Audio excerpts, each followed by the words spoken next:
My name's Alan Square. I'm the CIO for the City of New Orleans. Before we get started, I'd like to provide just a little bit of context. When people think about New Orleans, what you think about? A party, right? You stole my word. I was going to get to that later. Gumbo and jazz, right? But if you think about it nowadays, people do get back to Katrina. When you visit our city, if you walk or drive outside of the French Quarter, you come across a problem that's facing most cities in America. Blight. Blight is a problem that faces all our cities. It was a problem in New Orleans before Katrina, and Katrina made it a lot worse. Katrina and its devastation left us with 1 in 3 houses blighted. Think about that. That impacts your quality of life. That impacts our crime. That impacts the work that the city is doing to try to eradicate it. To solve blight, blight is not just the sole issue of Katrina. It started with a steady population decline back in 1960. Most people don't know this, but New Orleans was one of the largest cities in the South in the 1960s. Between 1960 and now, we lost over 300,000 residents. Katrina, in a blink of an eye, took us down another 110,000 properties, and that's a net decline. That's something that's difficult and hard for any city to recover from. It not only impacts just a few people, it impacts everyone. This is Dookie Chase Restaurant. If you've been there, if you've been to New Orleans, you gotta go to Dookie Chase. It's absolutely an iconic restaurant in American history. This is Mrs. Leah Chase. She's known by many as the queen of Creole cuisine. As you can see, she hosts many important people. This is the house that's right next door to Dookie Chase. That house was there when the president came to see her. That impacts her business. I'm sure it impacts people that want to go there because they might be afraid to come to the neighborhood. People that visit there often wonder, what is the city doing about this property? Well, the city is doing a few things. We got 3 things that we can leverage. The first is actually highly engaged citizens.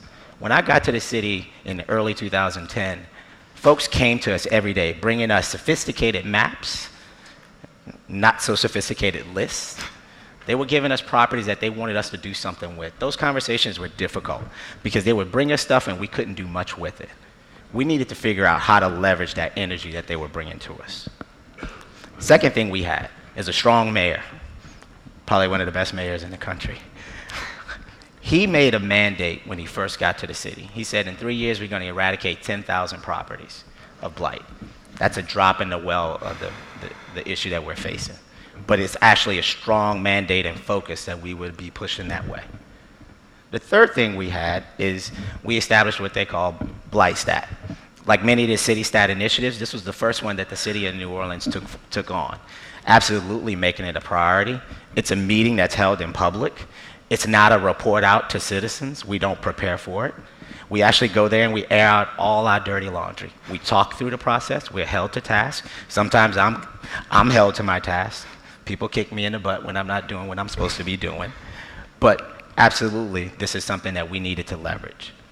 And so when we began to engage Code for America, we wanted to leverage these 3 things as, most importantly, be able to improve the conversation we're having with citizens. We have been talking to them about the process and the bulk of the properties. We needed to now be able to focus on individuals. I'm gonna hand it over to Alex as she elaborates on this story. Great, thanks, Alan. My team and I spent 5 weeks in New Orleans at the beginning of our fellowship with the goal of meeting all of those engaged citizens and getting an understanding of what they're facing and also getting an understanding of how the city is managing the blight process as a whole to identify any opportunities. And to give you an idea of what we saw, I want to show you an example. I want to introduce you to Miss Rita. So Miss Rita is a really engaged community member. She's a permanent fixture at the Blight Stat meetings every single month. And she actually welcomed us into her home, that's her house right there, and showed us this really elaborate information system that she's developed over the past few years. She manages this really large Excel spreadsheet, hundreds of paper files, and she creates these maps like very regularly that she hand updates herself just to get an understanding of the conditions of properties in her area. And she told us that she actually spends 4 hours a day doing this work, collecting information and managing it. And And the crazy part is that those 4 hours don't actually lead to direct changes to blighted properties. Those are just her getting an understanding of the lay of the land so that she knows where to jump in. She needs to spend those 4 hours collecting information before she knows which properties to report to 311 or which properties she wants to go to a hearing for to contribute her opinion. And the thing is she's not the only one. This is something that we saw with almost every organization that we met with. Every group has their own map that they maintain themselves with hours and hours of work. And it was really amazing. We were really, really impressed with how much energy people were putting into this issue. The thing that was hard for us to swallow is that most of the data that these groups were collecting themselves actually already existed within City Hall. It just was in a format that wasn't useful to them or didn't make sense for where they would go to get it. And the problem really came down to this. When you're a citizen or an individual, you just want to know about that property down the street from you. What's going on with that? You don't particularly care what's happening in this city department or in this government agency, but that's where the information is. Because this is a really complicated process, it involves the streamlined coordination of multiple different city departments as well as outside agencies and contractors, and the data ends up all over the place. This doesn't only slow down the work for citizens, this actually sometimes makes the work harder for city staff as well. They spend several hours on the phone just with other departments trying to get the information that they need to do their own job better.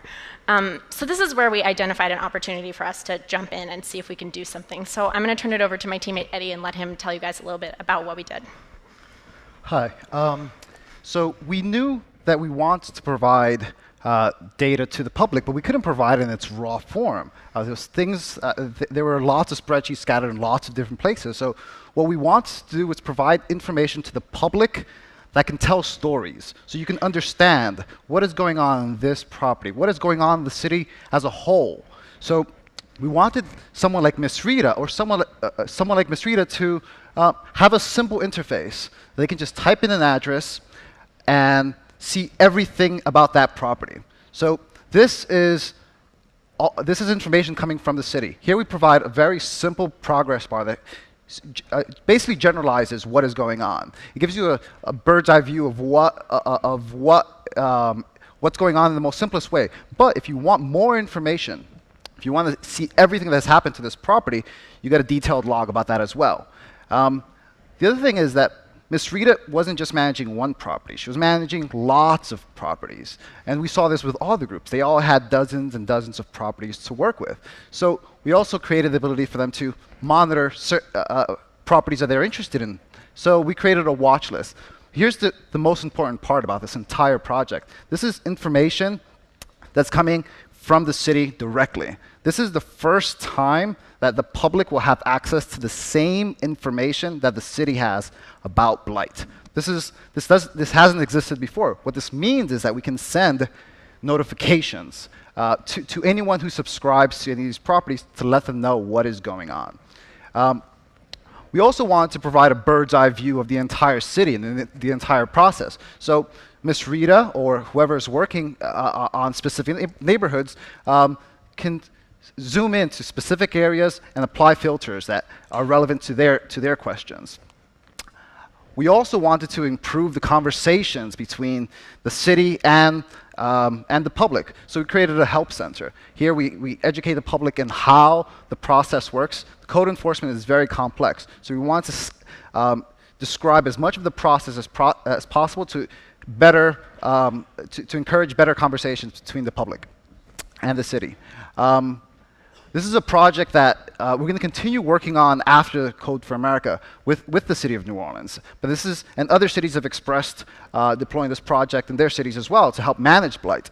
But we think that this is a project that can grow and scale in providing all kinds of place-based information that people might be interested in receiving notifications for. This project would not have been possible with two other teammates, Amir and Serena, who are in the audience.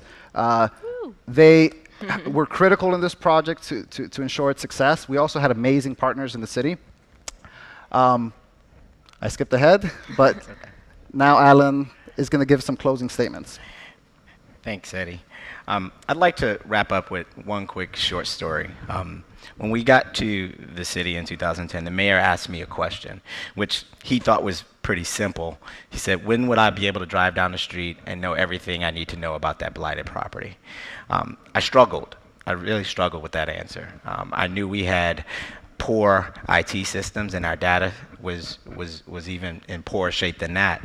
But what came to mind is that I needed to replace my entire platform for code enforcement and safety and permits. To me, that was a 2-3 year endeavor. With my partnership with Code for America, they made me be able to answer the mayor.